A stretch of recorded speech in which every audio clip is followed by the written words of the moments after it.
Great, well I think we'll get started. Thank you for coming out on this horrific weather day. Today we have Dr. Ralph Smith from the biology department who's going to talk to us about some of the activities he does with his classes using quizzes and surveys as polling questions. And we were going to have Stephen Svensson from St. Jerome's talking to us about his use of discussions, but the daycare is closed and he has no one to take care of his kid. So he won't be joining us this time, but I think we're going to twist his arm to come in December when we do the next user group session. So I'm sorry about that for people who were looking forward to that discussion. I see some sad faces. Anyway, hopefully Stephen is listening to us because we are doing a simultaneous webcast of this session as well. And I wouldn't be at all surprised if some people have decided they'd rather stay at their desks than come today. And if people out there would like to ask questions, Mary Power is going to be monitoring her email to take questions. And so her email address is m2power@uwaterloo.ca. So if you have questions for Ralph, I think you'd be taking questions at the end from people out in webcast land. But people who are here, I'm sure Ralph would entertain questions during his presentation. So with no further ado, let's get started. Okay, well, thanks for coming. I'll just be talking about a few little things I do in Biology 351, things that I actually picked up, I think, at one of these sessions some years ago. And I think it's been pretty helpful, but I'm hoping for some ideas on how it could be better as well. 351 is an upper level course that typically gets around 90 students these days. And it's been using Learn and before that ACE for quite a long time. So I always direct the students to have a good look through the course website at the beginning of the class. And organizing the website is something that I'm not very good at and feel could be a lot better. Although I don't do anything terribly sophisticated, it still gets fairly complicated in a hurry. And I actually admire how clever our students are in working out the idiosyncrasies of how we organize our different course websites. Makes the first couple of weeks of term interesting for everybody, but we get through it. So if you go to the front page of the course, you see it's pretty boring. I've done very little customization here at all. But of course, there's still lots there because it's Learn. And if we go to the content, you'll see one of the realities of this course, which is talk, talk, talk, talk, talk. Lots of lectures. It's nominally 3 lectures a week, and it usually is 3 lectures a week. There's no lab section, even though it'd be lovely to have one. And this is the mixture of assessment tools that I use in the course. That thing called IT assignment is just a little exercise I have them do to get them to learn about some search engines and document retrieval tools that they will need to know in order to do their essay assignment, which involves them scouring the recent scientific literature to address some arbitrary question I've assigned. So that's done online as well with a small value added to it. We should advance. Please advance. Thank you. So, if any of you have done courses that involve a lot of lectures, you know the problem. How do you make it a little livelier? How do you get some action going in the classroom? And once you're up around 90 students, I think it becomes really challenging because anything you think of in terms of groups is still pretty unwieldy. And unless each group has 30 seconds each, you're not going to get much done. So one of the things I do along the way is to assign them a number of readings that are on topics related to the lecture material, but are also topical and hopefully fairly recent advances in that area of knowledge. And this is part of my endeavor just to enliven what they're seeing, make it relevant, and encourage them to become more competent in understanding scientific literature. It's a big hill to climb when you're an undergraduate. The language is very technical, a lot of methods and materials that you don't know about. So I think it's important to do that, but it also gives us something hopefully interesting to talk about. And there's the problem, how do you get a class of 90 people talking about something? So one of the things I do is to give them a reward for at least reading the article before they come to the classroom session where we're going to talk about it. And so there's a little online quiz that they do with a small but not trivial value associated with it. So for example, the first special topic this year linked into a part of the course in which we had just covered some of the basics of surface water chemistry. And they did in fact already know about this thing called acid-base ion balance, why precipitation is acidic, why surface waters can become acidic. So they have some scientific grounding in it. And then this is the special topics day. This is a very short lecture in which I just quickly remind them of what they should know, and then say a few words about some of the background relevant to the article they read. So in this case, we talk about the history of action on the acid precipitation problem, and I introduced the thing that I really want them to get a handle on from this session is something called the critical load concept, which you don't need to know about, but they sure do, because they'll be tested on it. And the article is one that is really fun. They coined this lovely term, aquatic osteoporosis, and the authors are arguing that we have a legacy effect from acid precipitation, which is starving many of our lakes of calcium and having a lot of biological consequences. This is the article they're asked to read. It's from Science, which is one of the lead journals in science, very broad. And so it's nice if you can use these articles because they're meant to be accessible to a broad audience, and they're short. They're only about 3 pages. And this one has a bonus. The first author is an alumnus of this university, did his master's in the biology department, so I have a chance to tell them, you too can be a high impact researcher and publish in the best journals. Adam did it, you can do it. So it really is an interesting paper, but how interesting as it is, how do we get discussion going on it? And that's where I picked up a good hint from this group some years ago, and that's what I'm going to talk about today.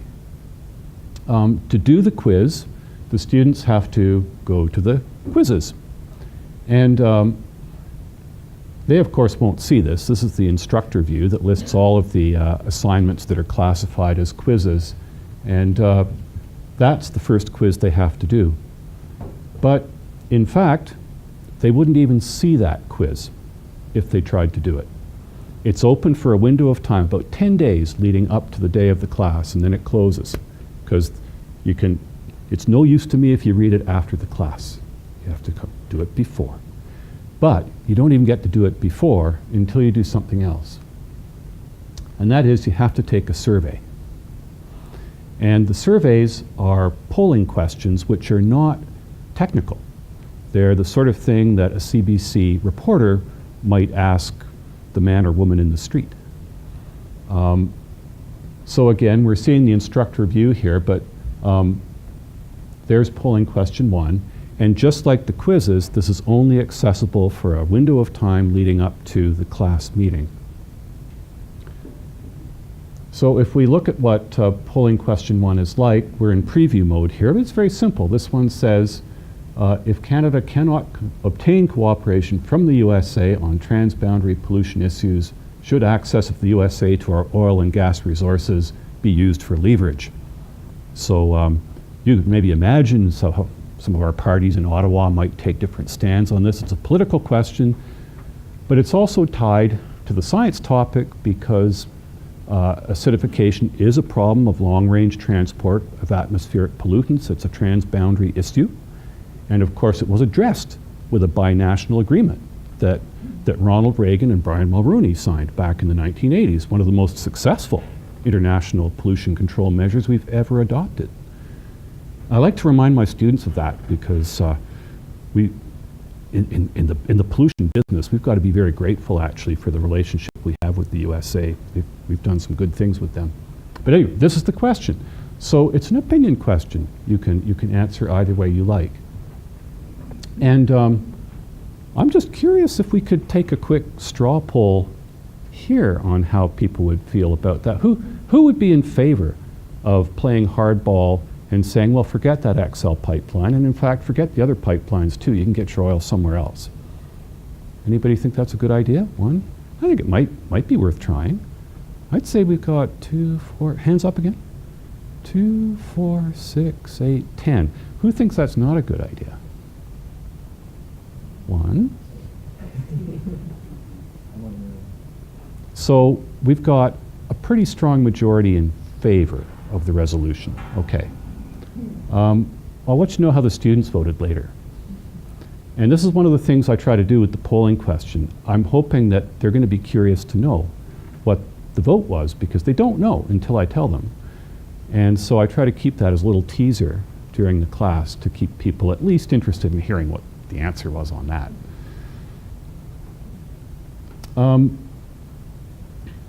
So then they're allowed to go and do the quiz. And when they start the quiz, they'll be confronted with questions like these. And the idea with these questions is that they're easy if you've made any effort to look at the article. It's just a reward for at least looking at it. I usually have one question that's a little harder, that requires a little more care in the reading, but mostly it's meant to be easy. And in general, they do quite well on these quizzes. So here's this year's statistics on polling question 1. And you can see very high average on this. That's not including students who failed to complete it, and there always are some, always. And one problem I did encounter this year was that people were confused at first about where to go to find the survey. I got a lot of panicky last-minute emails about, I can't find the quiz, I can't find the quiz. Well, I told you have to do the polling question. Well, where's the polling question? It's under surveys. Oh. So I've got a bit of work to do in helping them get a grip on this better next year. But I will say that one thing I loved about Learn coming in was it encouraged me to automate these quizzes, which proved to be delightfully easy to do in Learn and saves me significant time. On the other hand, if you make any mistakes in setting it up, you end up manually regrading the quiz anyway. So you really want to get it right the first time, or you've wasted your effort. So these are the sorts of sort of sciencey questions that I'm hoping we'll get some discussion on during that session. Deals with the substance of the article, which has this beautiful, colorful figure in it. And so these are the meaty things that I hope we'll talk about. What should managers do? In the course, I always try to bring the material back occasionally to things with societal relevance.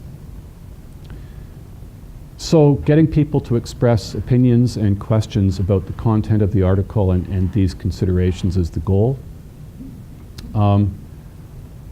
You're probably curious to know how they voted. And you're a lot more radical than our students. That's what and this, on my polling questions, I usually don't get a terribly lopsided result. I usually get between 55 and 75% on one side. But that leaves a nice, large group of people on the opposing side. And that's the great thing that I picked up from the earlier meeting here. The idea that you can use polls like these, you can present the results to the class, and then if you want to get people to talk about their opinion, you can console the minority vote and say, you may be a minority, but you're a minority of 20 or 30 people. You're not a lone oddball. So there must be a good reason that you voted the way you did, and that helps get discussion going. And I've had some great discussions on the polling questions because lots of our students have work experience or other experience that gives them a special view of things. They may have worked in a government lab that was involved in regulations around this topic. They may have family property that fronts on a lake somewhere that's been affected. And so I get lots of interesting discussion going quite often on the polling question. All the same, there's always room for improvement. And one thing I really need to do is to just make it a little easier for the students when the first time through. On the positive side, this does sometimes, I think, help break the ice and get discussion going on the actual article that I was hoping we would talk about. Sometimes I leave the polling question entirely to the end as a kind of treat. Sometimes if the discussion's not starting up very well, I go to it sooner in an effort just to get people talking and then come back to the topic article. It's been nice that I've had students say that they like this. They like having the special topics readings. They like seeing the relevance. They like a chance to see what actual published work on that kind of topic looks like, and they enjoy the discussion aspect of it. And you know, I tend to hear that, especially from students that I've come to know a bit better, students who may be doing honors projects in my lab or a colleague's lab, and I get to know them better. But of course, those are often the more engaged students. So I'm not sure if my feedback is a little lopsided, but I've had good comments on the course evaluations too. So I don't think they hate this. I include the topics articles on tests, not heavily, but enough to get an idea that they are retaining something from the articles. And it wasn't technically hard for me to set this up, except, as I say, setting up the multiple choice questions. If you get your grading wrong, then you've got a lot of work to do. Otherwise, it's pretty easy. It is a strain to keep coming up with good special topics articles that are current enough, but still fit well with the lecture material. And the one I just showed you is getting a little long in the tooth, and soon I'm going to have to change it, because for students today, 2008 feels like a long time ago. And it may be a very relevant article, but you like them to seem recent. So on the negative side, I still struggle to stop myself from talking. Leave enough time for the discussion that I'm hoping we're going to get. So sometimes the discussion could keep going, but time is up, and I wish I had more. An option is to use some kind of online discussion forum.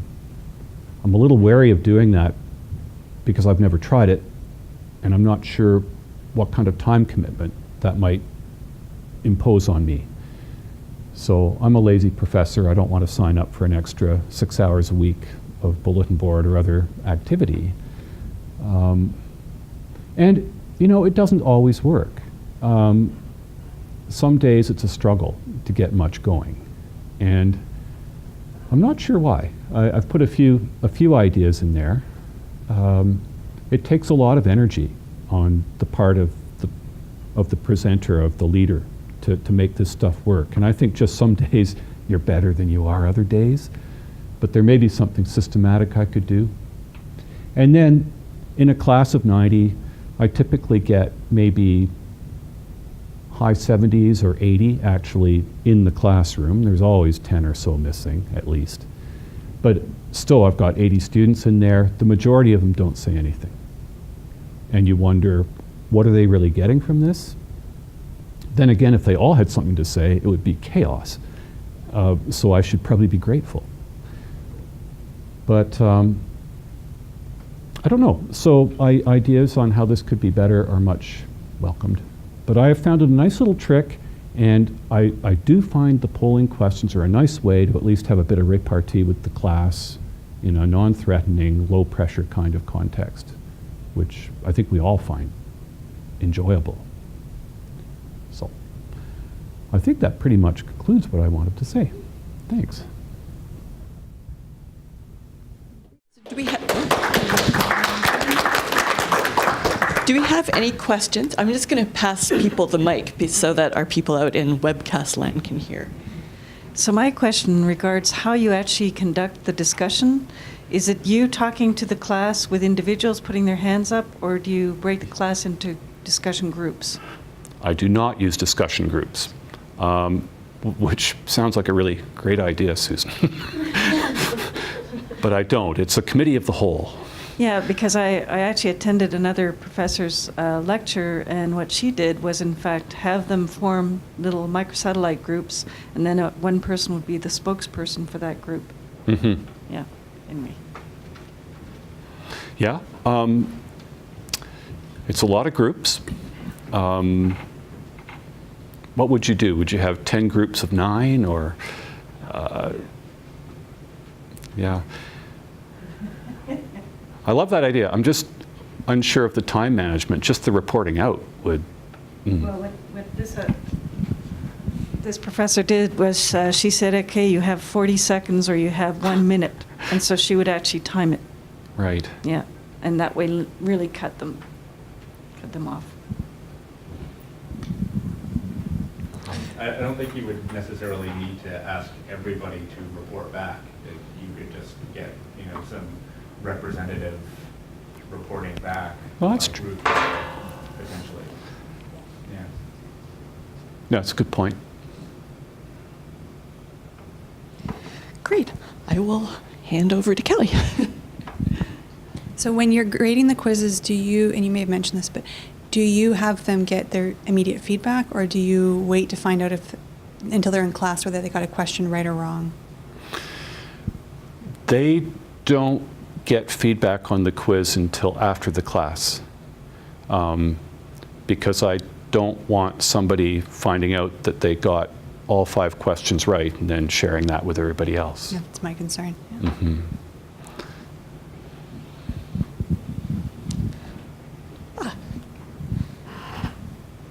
I like your idea of using the opinion polls. Is there a key source that you go to find that information? Well, it's an aquatic ecology course, and so environmental issues are always part of it. And it's really not that difficult to think of pertinent questions that have societal or political dimensions to them. You just read the newspaper, and there's a ready so supply. Just generally looking at different newspapers and finding results there that then you can bring in. Well, and yeah, I mean, even in my field of research, people are always considering the societal and policy angles of things. We have to do that to justify our funding. So Sure. We've always got lots of questions in mind that would be appropriate. Oh, I can think of questions that I could use in the class, but I'm just wondering of sources of polls that have already been done. So. No, I haven't resorted to that. Okay. But you said that you were, at the end of the class, that you were revealing the public, like results of previous polls that have been done amongst the Canadian public or something? Actually, that would be so interesting. No. But no, I only tell the class how they voted. Oh, so they voted online. You're revealing what the rest of the class has done. Okay, good. Right. Sorry. And regrettably, I have not kept track of the answers over the years, even though I sense that they shift a bit. And I have another question about, should we have more hydroelectric dams or more nuclear generating stations, given that we have to have one or the other? And I feel the responses on that really shifted after Fukushima. Nuclears are very unpopular now.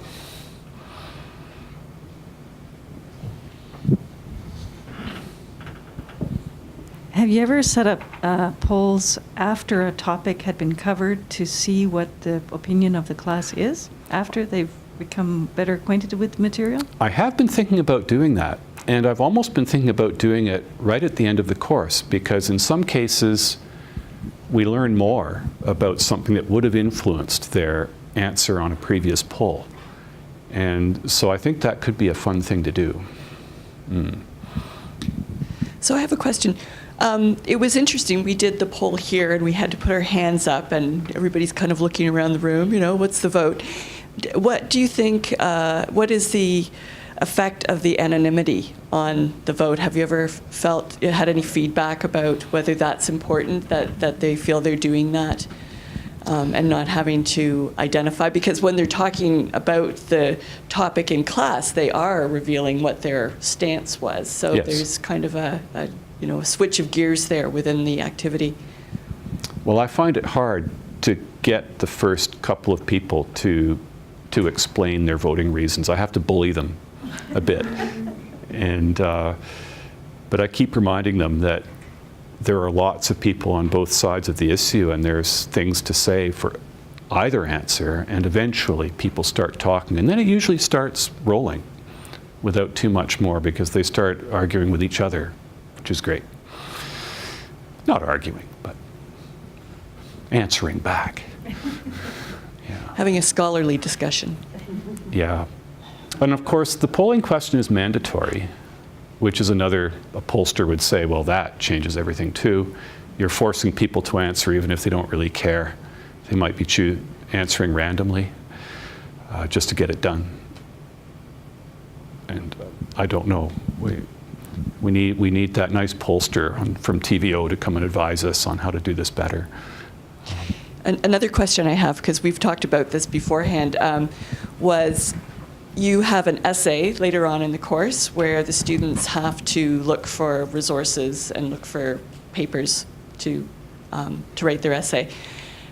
Do you think them having that opportunity to read some articles beforehand has a positive effect on the overall performance on the essay and how they do in terms of finding their own resources for their essay topics?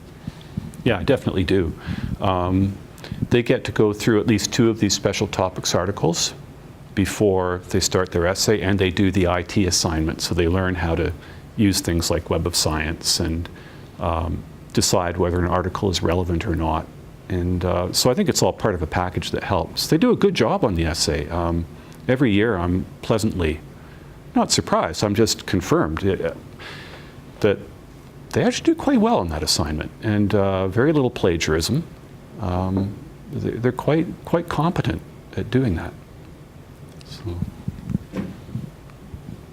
Going to kind of follow up on that question about resources and getting the IT there. Just curious, something that I sort of noticed over the ages here. Students don't go to the library to look up a book anymore. True.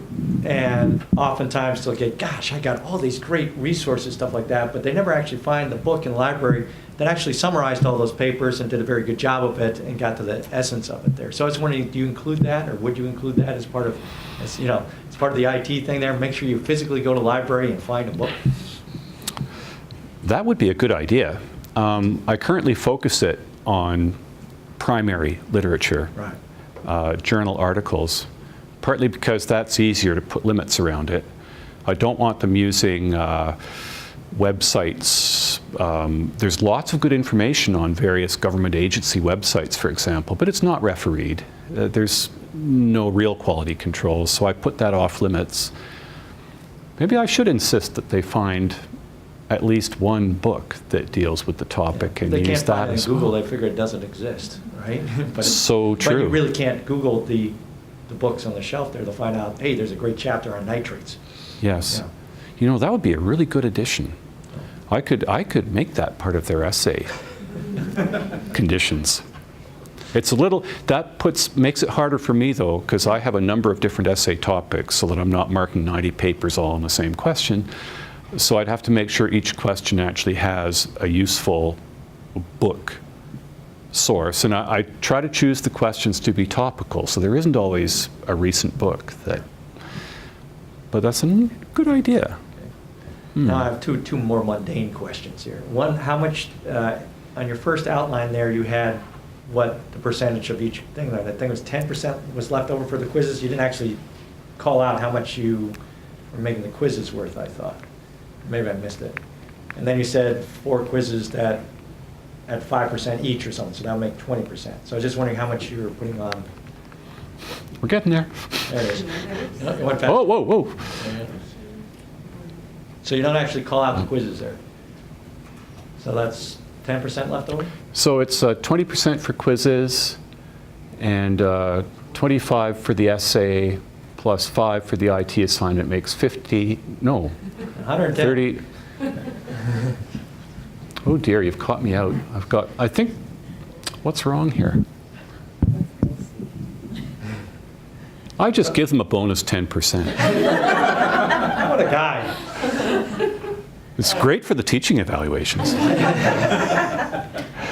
Oh, what is wrong here? So, but do you want to be 10% of the overall? Is that what you were shooting for? 10% would be these quizzes? You know what? It's 4 at 2.5% each. Okay, all right. So 10%, okay. Mhm. And then the other question that you're talking about is, I always think about this is, you never know what's on the other side of the computer, right? So are they doing it as a group, and they're writing down the stuff as a group? So that's why you can't put too much on it. Right.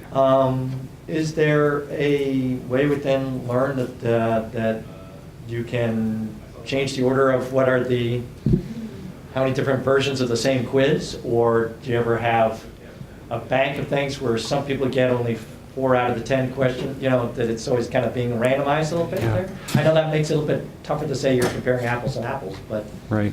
I was just, in terms of sort of security and things like that, I was wondering if there's anything being done like that. That's probably a good idea.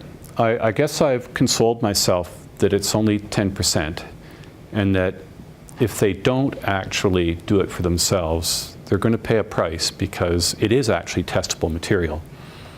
And so they will pay a price in preparedness when it comes to the tests. So for that reason, I haven't worried about it. And I've left it to them to Yeah, decide. so you have an extra, some people might get by, but you'll catch them later in terms of have they done the work or not. The only thing I do is not let anybody know whether they've got the right answers or not. Right, that shouldn't be done until the end, right? Yeah. So if they're collaborating and sharing, they don't know if they're getting the right answer or not.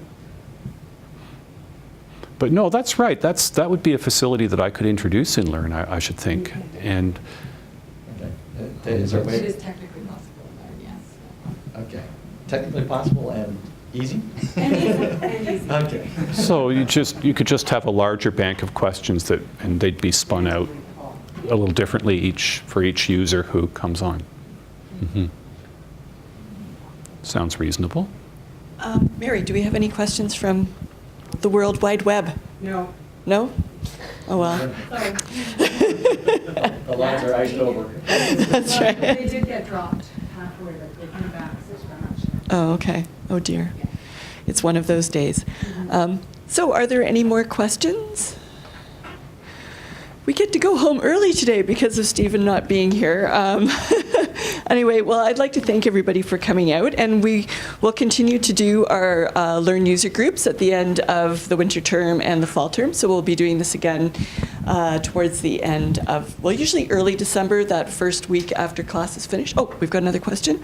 Is it possible to reschedule that other session earlier than the date you said? Yes, Stephen did say he would come and do it for us in the next user learn group, but another, maybe what I would ask him to do is maybe come to our blended learning community group, which I can, it might be a good topic for that. So we can talk about that, maybe get it scheduled a bit earlier. Yep. Okay, well, thank you very much. Thanks, Ralph. Thanks.